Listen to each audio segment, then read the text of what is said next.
नमस्कार दोस्तों। तो देख लेते हैं हमारे आज के कुछ महत्वपूर्ण प्रश्न। तो हमारा पहला प्रश्न प्रश्न है कि किस देश में फेसबुक प्रतिबंधित है। जी हाँ, ऑप्शन हमारे हैं भूटान, नेपाल, चीन, पाकिस्तान। बताइए मित्रों, किस देश में फेसबुक प्रतिबंधित है। ऑप्शन हमारा सही हो जाएगा सी, चीन। चीन में हमारा फेसबुक प्रतिबंधित है। यहाँ पे केवल पर्यटकों को ही अलाउड है फेसबुक चलाना। जो वहाँ के आम लोग हैं, स्थानीय लोग हैं, वहाँ पे उन लोगों को फेसबुक प्रतिबंधित है। चीन में कोई डेमोक्रेसी नहीं है, वहाँ कम्युनिस्ट पार्टी है और शी जिनपिंग जी वहाँ के राष्ट्रपति जी हैं। बढ़ते अगला क्वेश्चन हमारा। अगला क्वेश्चन हमारा है, बांग्लादेश का राष्ट्रीय गान अमर सोनार बांग्ला किसने लिखा था। बांग्लादेश का राष्ट्रीय गान अमर सोनार बांग्ला किसने लिखा था। ऑप्शन हमारे हैं सरोजनी नायडू, रविन्द्रनाथ टैगोर, मुंशी प्रेमचंद या फिर महात्मा गांधी। जी हाँ, बिल्कुल सही उत्तर। सही उत्तर हो जाएगा हमारा रविन्द्रनाथ टैगोर जी। इन्होंने 1905 में अमर सोनार बांग्ला लिखा था स्वदेशी मूवमेंट के टाइम पे। और बाद में जब बांग्लादेश आज़ाद हुआ तो इन्होंने अपने इसको राष्ट्रीय गान बना लिया था। रविन्द्रनाथ टैगोर जी के द्वारा लिखा गया था अमर सोनार बांग्ला। इन्होंने ही इंडिया का भी राष्ट्रीय गान जनगण मन लिखा था। बढ़ते अगले क्वेश्चन के लिए। भारत ने अपने किस पड़ोसी देश के साथ कलादान मल्टी मॉडल परियोजना का आरंभ किया है। ऑप्शन हमारे हैं चीन, नेपाल, म्यांमार या फिर भूटान। बताइए मित्रों, भारत ने अपने किस पड़ोसी देश के साथ कलादान मल्टी मॉडल परियोजना का आरंभ किया है। जी हाँ मित्रों, सही उत्तर हो जाएगा हमारा म्यांमार। नेपाडाओ यहाँ की राजधानी है म्यांमार। और हाल ही में अभी जो वहाँ के आर्मी है उसने ओवरटेक कर लिया है वहाँ की गवर्नमेंट के ऊपर। और वहाँ पे जो डेमोक्रेसी थी वो ख़त्म हो गई है। अब वहाँ पे तानाशाही रूल लागू हो गया है। बढ़ते अगले क्वेश्चन के लिए। अगला क्वेश्चन हमारा है, तक्षशिला विश्वविद्यालय किन दो नदियों के बीच स्थित है। बताइए मित्रों, तक्षशिला विश्वविद्यालय किन दो नदियों के बीच स्थित है। ऑप्शन हैं सिंधु तथा झेलम, झेलम तथा रावी, या फिर ब्यास तथा सिंधु, या फिर सतलज तथा सिंधु। बताइए मित्रों, किन दो नदियों के बीच स्थित है तक्षशिला विश्वविद्यालय। जी हाँ, ये सिंधु तथा झेलम के बीच स्थित है। जो पीओके है वहाँ उस हिस्से में पड़ता है तक्षशिला विश्वविद्यालय। और ये उस टाइम पे ये बहुत ही प्राचीनतम स्थल माना जाता है। यहाँ तक कि चंद्रगुप्त मौर्य ने यहाँ से अपनी शिक्षा ग्रहण की थी चाणक्य के टाइम पे। बढ़ते हैं अगले क्वेश्चन के लिए।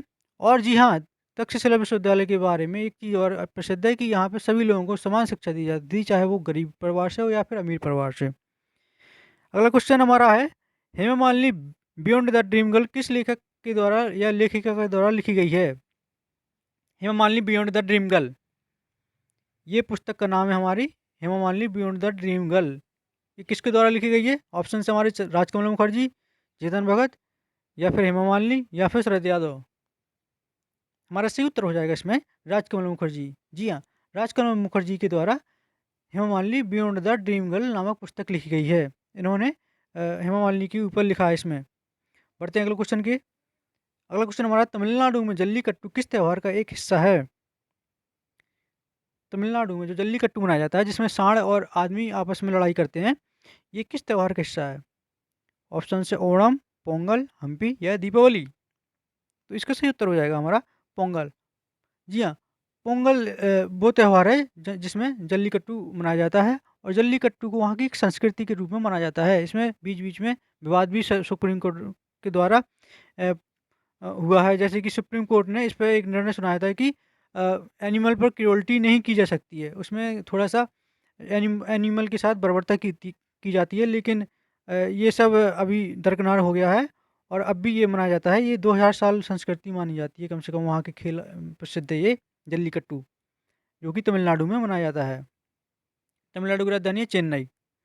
बढ़ते अगले क्वेश्चन के लिए। अगला क्वेश्चन हमारा, विश्व व्यापार संगठन डब्ल्यूटीओ का मुख्यालय कहाँ पर स्थित है। बताइए मित्रों, विश्व व्यापार यानी कि डब्ल्यूटीओ का मुख्यालय है वो कहाँ पर स्थित है। डब्ल्यूटीओ को वर्ल्ड ट्रेड ऑर्गेनाइजेशन के नाम से जाना जाता है। इसकी स्थापना 1 जनवरी 1995 को हुई थी। और जो सभी देशों के व्यापार समझौते या फिर किसी प्रकार का व्यापार विवाद होता है तो डब्ल्यूटीओ में ही सुलझाया जाता है। ये स्थित है हमारे जिनेवा में। जी हाँ, जिनेवा एक स्विट्जरलैंड की जगह है। यहाँ पे बहुत सारे मुख्यालय स्थित हैं हमारे अंतर्राष्ट्रीय। और वियना में भी काफ़ी, जो ऑस्ट्रिया की राजधानी है वियना, और फ्रांस की राजधानी है पेरिस। जर्मनी में तो अपने आप में एक देश है ही। और जिनेवा स्विट्जरलैंड की राजधानी नहीं है, स्विट्जरलैंड की राजधानी है बर्न। जी हाँ। बढ़ते अगले क्वेश्चन के लिए। इसका सही उत्तर हो जाएगा जिनेवा। अगला क्वेश्चन हमारा है, अब्दुल फजल किस सूफी संत के पुत्र थे? अब्दुल फजल किस सूफी संत के पुत्र थे? ऑप्शन शेख मुबारक, हजरत ख्वाजा नसीरुद्दीन चिराग या फिर बाबा बख्तियार काकी। चारों ऑप्शन में से बताइए किसके पुत्र थे। तो जी हाँ, सही उत्तर हो जाएगा शेख मुबारक। जी बिल्कुल सही उत्तर। शेख मुबारक के पुत्र थे अब्दुल फजल। और ये बहुत ही विद्वान और कवि थे जो कि मुगल काल में थे। अकबर के टाइम पे ये थे। बढ़ते हैं अगले क्वेश्चन के लिए। अगला क्वेश्चन हमारा है, भारतीय सिविल सेवा किस गवर्नर जनरल के शासन के दौरान आरंभ की गई थी? बताइए मित्रों, भारतीय सिविल सेवा किस गवर्नर जनरल के दौरान आरंभ की गई थी? ऑप्शन हमारे हैं Dalhousie, Lord Curzon, William Bentinck या लॉर्ड कॉर्नवालिस। बताइए मित्रों। तो इसका सही उत्तर हो जाएगा हमारा लॉर्ड कॉर्नवालिस। जी हाँ, D option is the correct answer. Lord Cornwallis के टाइम पे ही हमारी अ, ये भारतीय सिविल सेवा आरंभ की गई थी। और इनको भारतीय सिविल सेवा का जनक भी माना जाता है। बढ़ते अगले क्वेश्चन के लिए। अगला क्वेश्चन हमारा है, तमिलनाडु तथा कर्नाटक से गुजरने वाली नदी कौन सी है? बताइए मित्रों, तमिलनाडु और कर्नाटक से गुजरने वाली नदी कौन सी है? जैसे कि हमारा ये मैप हो गया, और इसमें यहाँ पे तमिलनाडु है, इसमें यहाँ पे कर्नाटक है, यहाँ पे तमिलनाडु है। ऐसे निकलती है वो नदी और बे ऑफ बंगाल में जाकर गिरती है। तो ये नदी हमारी है कावेरी। जी हाँ, कावेरी हमारा सही उत्तर हो जाएगा। और ये ब्रह्मगिरी पर्वत से निकलती है कुर्ग जिले में, जो कि कर्नाटक में पड़ता है। वहाँ पे उसका उद्गम स्थल है और वहीं से निकलती है। तो हमारा सही उत्तर हो जाएगा इसमें कावेरी। जी हाँ, बी द करेक्ट आंसर। बढ़ते अगले क्वेश्चन के लिए। अगला क्वेश्चन हमारा, कौन राष्ट्रीय विकास परिषद का सदस्य नहीं है? बताइए मित्रों, कौन नहीं है इसमें से राष्ट्रीय विकास परिषद का सदस्य? राष्ट्रीय विकास परिषद को इंग्लिश में बोलते हैं नेशनल डेवलपमेंट काउंसिल। जी हाँ, एनडीसी। एनडीसी का सदस्य कौन नहीं है? ऑप्शन हमारे दे रखे हैं, प्रधानमंत्री, राज्यों के मुख्यमंत्री, भारत का राष्ट्रपति या नीति आयोग के सदस्य। तो सही उत्तर हो जाएगा हमारा भारत का राष्ट्रपति। जी हाँ, ये हमारे एनडीसी के सदस्य नहीं है, नेशनल डेवलपमेंट काउंसिल के सदस्य नहीं है, भारत के राष्ट्रपति नहीं है। बाकी ये तीनों ऑप्शन हैं, ये नेशनल डेवलपमेंट काउंसिल के सदस्य हैं। तो मित्रों, अगला क्वेश्चन हमारा है, नौकरशाही के सिद्धांत के जनक कौन थे? नौकरशाही के सिद्धांत के जनक कौन थे? जी हाँ, बिल्कुल सही उत्तर, मैक्स वेबर हमारा सही उत्तर हो जाएगा इसमें। मैक्स वेबर जी हैं जो नौकरशाही के सिद्धांत के जनक थे। पढ़ते हैं अगले क्वेश्चन के लिए। अगला क्वेश्चन है, भारत के प्रथम गवर्नर जनरल कौन थे? ऑप्शन से Lord William Bentinck, Lord Hastings, Lord Clive या लॉर्ड डलहौजी। जी हाँ, प्रथम गवर्नर जनरल हमारे लॉर्ड विलियम बेंटिक थे। Option A the correct answer. बढ़ते अगले क्वेश्चन के लिए। ऋग्वेद में सबसे प्रमुख देवता कौन है? बताइए मित्रों, ऋग्वेद में सबसे प्रमुख देवता कौन है? अग्नि है, विष्णु है या फिर इंद्र देवता है या फिर पशुपति, जिसको पशुपति को बोला जाता है शिव जी भगवान। बोलिए मित्रों, ऋग्वेद में सबसे प्रमुख देवता कौन है? जी हाँ, सही उत्तर हो जाएगा हमारा इंद्र। इंद्र देवता हमारे ऋग्वेद में सबसे प्रमुख देवता माने जाते हैं। और ये उस टाइम पे सबसे ख्याति वाले देवता थे और अब भी हैं। और इनको देवताओं का देवता माना जाता है। इंद्र भगवान को देवताओं का देवता माना जाता है।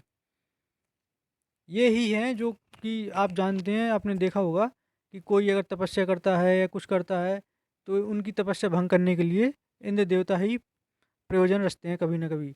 और ये इसलिए करते हैं क्योंकि इनकी कुर्सी सलामत रहे, जो कि इन्होंने अपनी स्वर्ग में बना रखी है। तो आज के सिर्फ इतने ही क्वेश्चन।